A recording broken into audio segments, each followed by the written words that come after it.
Hello IGNOU students, welcome back to our channel. आज के इस वीडियो में हम आपके लिए लेकर आए हैं MPSE 9 का सैम्पल क्वेश्चन आंसर पीडीएफ, जिसे आप अपने एग्जाम के लिए इम्पॉर्टेंट क्वेश्चन आंसर पीडीएफ कह सकते हैं या फिर इसे आप एग्जाम के लिए नोट्स के रूप में भी समझ सकते हैं। इस पीडीएफ की मदद से आप अपने एग्जाम की बेहतर ढंग से प्रिपरेशन कर पाएंगे। सब्जेक्ट नेम है कनाडा, राजनीति और समाज। तो ये subject code MPS second year के स्टूडेंट का है। तो अगर आपने MPS सेकेंड ईयर में एडमिशन लेते समय इस सब्जेक्ट कोड यानी MPSE 9 को सेलेक्ट किया हो तो इस वीडियो को ध्यानपूर्वक जरूर देख लीजिएगा।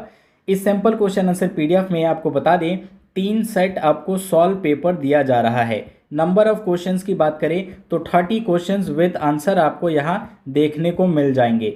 इतना कंटेंट आपके एग्जाम प्रिपरेशन के लिए काफ़ी होगा और ये मटेरियल उन स्टूडेंट्स के लिए बहुत ज़्यादा यूज़फुल होगा जिनके पास कोई भी स्टडी मटेरियल अवेलेबल ना हो। बहुत सारे स्टूडेंट्स को इग्नू की तरफ से लेट बुक मिलती है या तो मिलती ही नहीं है, तो वो स्टूडेंट इस वीडियो को ज़रूर देख ले।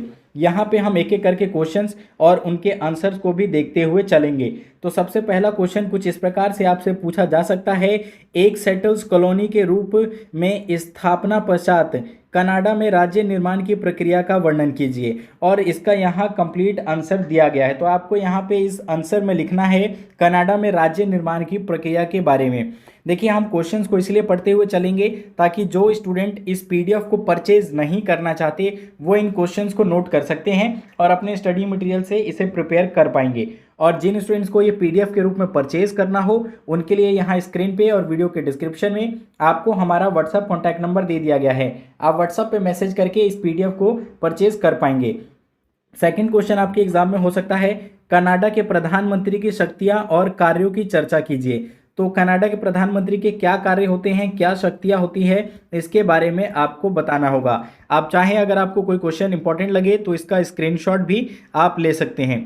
क्वेश्चन नंबर 3 होगा आपका, कनाडा की संघीय और प्रांतीय सरकारों के मध्य शक्तियों की प्रकृति और वितरण का विश्लेषण कीजिए। कनाडा की संघीय सरकार और प्रांतीय सरकार, इन दोनों के बीच में शक्तियों का किस प्रकार से बंटवारा और वितरण होता है, इसके बारे में आपको इस आंसर में लिखना होगा। फ्रेंड्स, आपको बता दें MPS सेकेंड ईयर के सभी सब्जेक्ट का sample question answer PDF Hindi medium और इंग्लिश मीडियम दोनों में ही अपलोड किया जा चुका है, जिसका डायरेक्ट लिंक आपको इस वीडियो के डिस्क्रिप्शन में दिया गया है। आप वहां जाकर कंप्लीट प्लेलिस्ट चेक कर सकते हैं। नेक्स्ट क्वेश्चन देखिए, जो आपसे पूछ सकता है, कनाडा में दलीय व्यवस्था के मूल लक्षणों का वर्णन कीजिए। तो कनाडा की जो दलीय व्यवस्था है उनकी क्या मूल लक्षण है, तो देखिए यहाँ पे हमें बहुदलीय व्यवस्था देखने को मिलती है और यहाँ पे नेता आश्रित राजनीतिक दल होते हैं। यहाँ यानी कि एक नेता के दम पे ही पूरी राजनीतिक पार्टी चलती है, वहाँ कोई जो विशिष्ट व्यक्ति है उसी का ही अधिक योगदान होता है। और राजनीतिक विचारधारा की बात करें तो वो व्यवहारिक दृष्टिकोण अपनाते हैं। ठीक है, तो इस प्रकार से आपको इसका आंसर लिखना होगा। क्वेश्चन 5 हो सकता है आपका, कनाडा में जेंडर नारी आंदोलन की प्रकृति और लक्षणों की चर्चा कीजिए। तो कनाडा में कौन कौन से नारी आंदोलन हुए, उनकी क्या प्रकृति और लक्षण है, इस बारे में आप बताएंगे।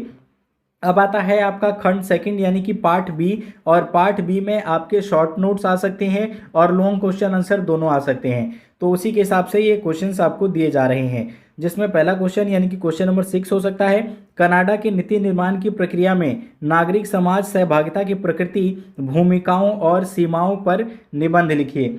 अब बढ़ते हैं अगले क्वेश्चन की तरफ। क्वेश्चन नंबर 7 पूछा जा सकता है आपसे, कनाडा की संघीय सरकार ने क्यूबेक की पृथकतावादी मांगों से सामंजस्य बिठाने के लिए क्या कदम उठाए, वर्णन कीजिए।